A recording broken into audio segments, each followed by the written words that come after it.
na? Ha? Nga doon na? Kana? Muna yung bisa ang bana?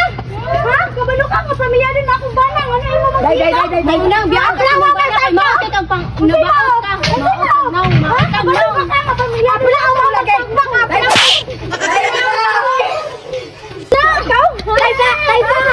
Kaysa ba? Di tama kasi nabot ang magsigit sa ginani.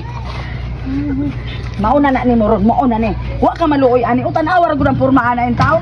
Imo pa man gyud ang gidaginot si Dagol. Ako na, guyuron ko lang diskulo pakate. Nga, pamilyado akong bana, giguba sa imong anak. Nakasabot man ko dahil sa imong bahin. Inaani na lang ni ako naman ni siyang gikasabaan di istorya na ana naman gyud na historya na naman gyud na hitabo naman gyud ni nga buntis naman gyud ni akong anak. Ang amahan ana nga si Dagolman. So si kani akong anak, ako na lang ni ipalayo diri nga lugar aron dili na sila magkita aron ang inyong pamilya dili maguba. Kay unsaon man naa naman ang bata lisod man pug ato nang ipapunit no. Nga angil man na wa man ilabot sa ginikanan. Naa naman na di agwan tahon na lang na nako nga ako na lang tanan, akong kasakit, akong sakripisyo, akong kaulaw. Unsa man ni akong anak nga nadaman sa naluslos ni Dagol.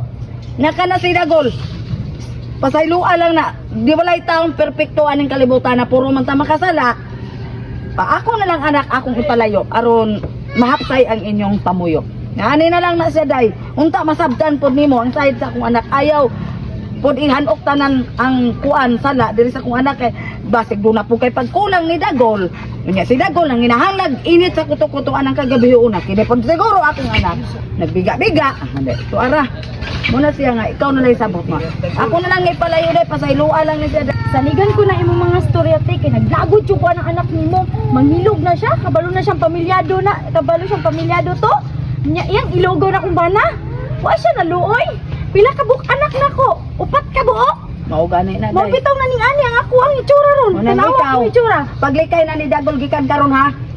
I-block na si Dagol sa imong cellphone. Aron wala may kontak kay luoy ang mga anak amay makaluluoy.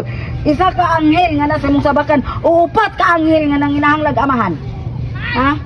Sa ibag ikay mainana sa sitwasyon. Na kay bana ilugon sa iyang bana dili lalim. Unya mabuntis siya. Munang ikaw, paglikay ha.